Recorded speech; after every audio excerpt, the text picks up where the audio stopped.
भाषा शिक्षण से जुड़े समस्त मित्रों का आज के इस अनुवाद की पाठशाला के दूसरे सत्र में स्वागत है। आज हम लोग अनुवाद के लिए जो सबसे महत्वपूर्ण बिंदु है, यूज ऑफ हेल्पिंग वर्ब पर हम बात करेंगे।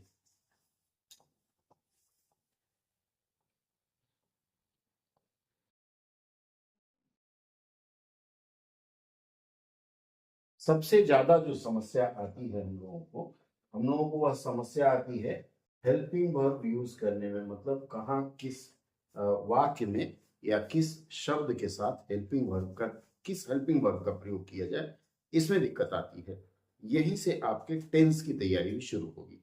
देखिए, सबसे पहले आपको यह जानना है कि हमें जो वाक्य मिला हुआ है अनुवाद करने के लिए, हिंदी से अंग्रेजी अथवा अंग्रेजी से हिंदी में, तो आज मैं हिंदी से अंग्रेजी वाली बात करूंगा। उसमें महत्वपूर्ण अंश क्या है? देखिए, कोई भी वाक्य मिला है, जैसे मान लीजिए मैं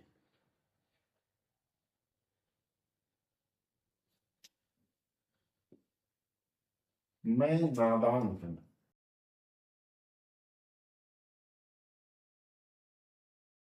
एक वाक्य दिया, मैं नादान हूं। दूसरा वाक्य, राम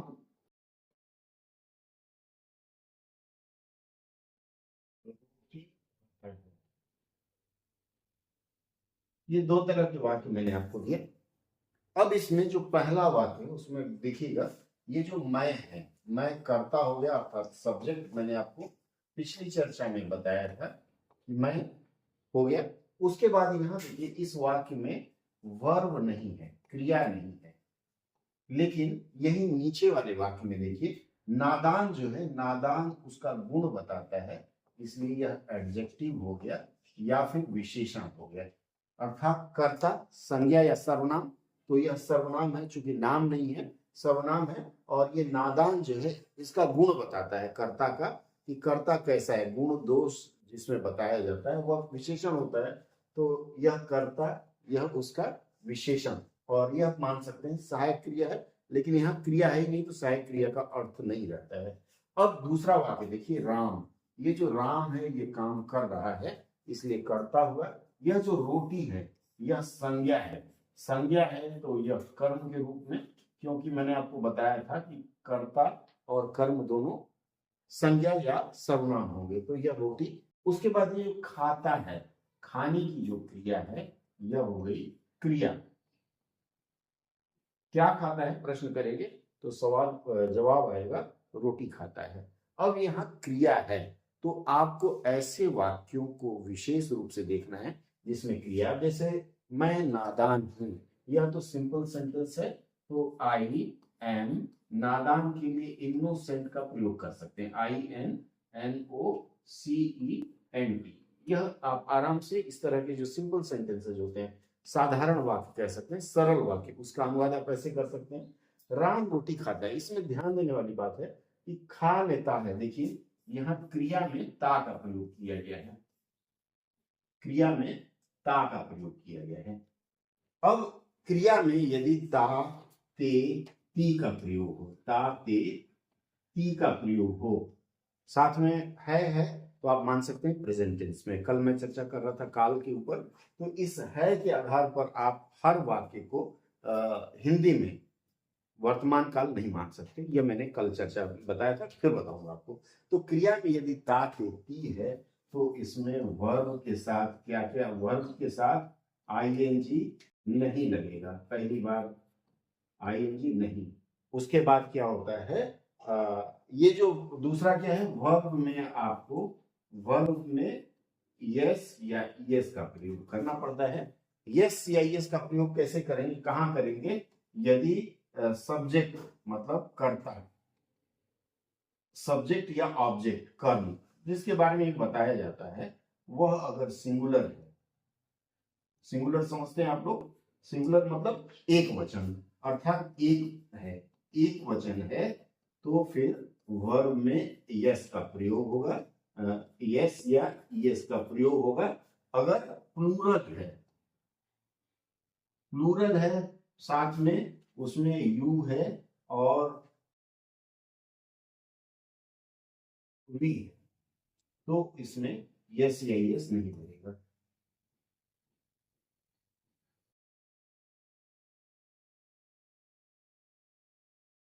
इसमें आई भी आता है, आई गोज नहीं होगा, ही गोज होता है। तो आप अगर यह सूत्र याद रखेंगे तो इस आधार पर राम रोटी खाता है, इसका अगर आपको अनुवाद करना होगा तो आपको लिखना होगा राम, चूंकि राम सिंगुलर है, एक वचन है, इसलिए ईट वर्ब हो गया और उसमें एस का प्रयोग करेंगे, और रोटी के लिए आप रोटी लिख लीजिए, जो भी लिखना हो लिख लीजिए आपकी भाषा में जो कहा जाए।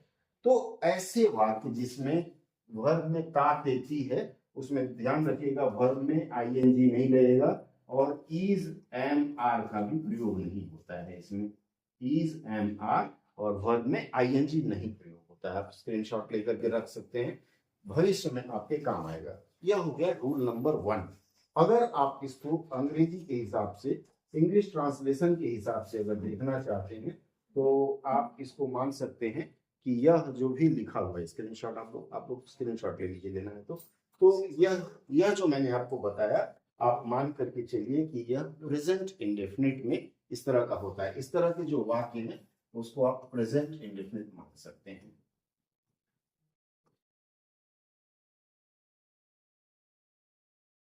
ये प्रेजेंट इंडेफिनिट का वाक्य है। चलिए अब हम थोड़ा सा आगे बढ़ते हैं, एक और उदाहरण देते हैं। इसमें यह हो गया आपका दूसरा वाक्य, देखते हैं दूसरा वाक्य जो है,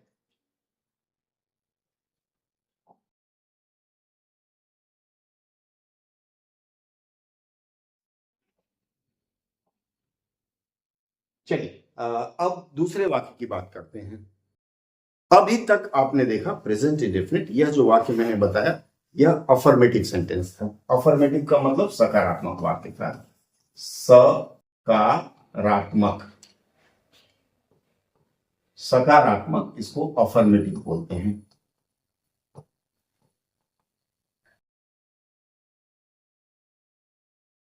अब इसमें हम निगेटिव में जाते हैं। अफर्मेटिव आपने देखा, अब इसके निगेटिव,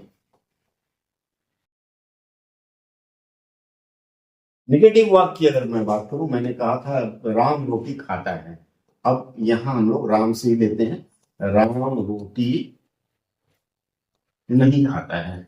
देखिए सबसे ज्यादा जो परेशानी लोगों को झेलनी पड़ती है वह इस तरह के वाक्य होते हैं जिसमें क्रिया में ताते ती का प्रयोग होता है। ऐसे वाक्यों में लोगों को सबसे ज्यादा परेशानी होती है। तो इसको अगर आप लोगों ने मास्टर कर लिया तो आपका अंग्रेजी अनुवाद कभी गलत नहीं होगा।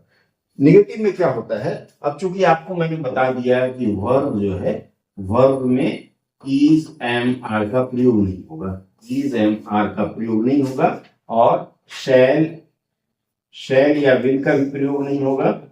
इसके अलावा मैंने क्या बताया, तीसरा चीज एक और बताया था मैंने, shall will is M R, और एक बताया था है और है नहीं, पहले वॉज वेयर, ठीक है, मैंने आपको बताया था वॉज वेयर। वॉज वेयर वैसे ही पास्ट का होता है, ये नहीं लगता है, नहीं लगता है। अगर यह चीज होती तो फिर हम इसमें उस हिसाब से खाली नॉट लगा के, हेल्पिंग वर्ब में नॉट लगा के कर लेते, लेकिन ऐसे वाक्यों में क्या होता है, ऐसे वाक्यों में डू या डज का प्रयोग होगा, डज का प्रयोग होगा।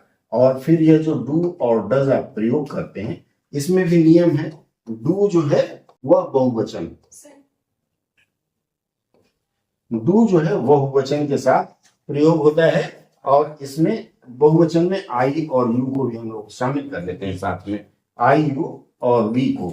और जो डस का प्रयोग होता है यह एक वचन में, एक वचन में सब आ जाएगा, नाम आ जाएगा या बाकी चीजें। अंग्रेजी के अनुसार अगर आप देखें तो सिंगुलर और प्लूरल होता है, ठीक है। तो यह हो गया एक वचन और बहुवचन हो गया। अब यहाँ क्या करेंगे हम लोग, ऐसे वाक्य में राम रोटी नहीं खाता है तो हम लिखेंगे राम डज। चूंकि मैंने आपको बताया यही गलती होता है, मैंने बहुत लोगों को देखा है, I does not go, I does not like, इस तरह के वाक्य का प्रयोग करते हैं जो एकदम गलत है। तो राम चूंकि नहीं जो है, नियम कहता है अंग्रेजी ग्रामर में, अंग्रेजी ग्रामर का नियम है सब्जेक्ट प्लस वर्ब और प्लस ऑब्जेक्ट लगता है, ठीक है। अब यहाँ में जो वर्ब है नहीं जो है, ये हेल्पिंग वर्ब का एक पार्ट है, ठीक है, नहीं खाता है, क्या करता है, नहीं खाता है, इसलिए नॉट हमने पहले लगाया, डज नॉट ईट, और लास्ट में ऑब्जेक्ट अर्थात रोटी का प्रयोग किया हमने। यह हो गया निगेटिव सेंटेंस। आज के सत्र में बस इतना ही। आपको मैंने बताया अफर्मेटिव और निगेटिव सेंटेंस, खास करके मैंने आपको बताया कौन सा ऐसा वाक्य है या किस उसमें टेंस के हिसाब से देखें तो मैं वाक्य की बात करता हूं, कौन सा ऐसा वाक्य है जिसमें हेल्पिंग वर्ब का प्रयोग हम नहीं करते हैं। तो यह वाक्य है अंग्रेजी के अनुसार प्रेजेंट इंडेफिनिट है और हिंदी के अनुसार यह सरल वाक्य या फिर आप कह सकते हैं वर्तमान काल का एक प्रारूप है, सामान्य वर्तमान काल का एक प्रारूप है। तो आप उस हिसाब से व्याकरण देख सकते हैं। अगले सत्र में बढ़िया से फिर इसके बाद इसका अभी आ जाएंगे हम इंट्रोगेटिव अर्थात प्रश्नवाचक और उसके बाद इंट्रोगेटिव नेगेटिव। इसके बाद फिर हम लोग चलेंगे शैल या विल के प्रयोग पर, वॉज एंड वेयर के प्रयोग पर। अगर सत्र अच्छा लगा हो तो अपने मित्रों को भी कह सकते हैं जुड़ने के लिए। बहुत बहुत धन्यवाद।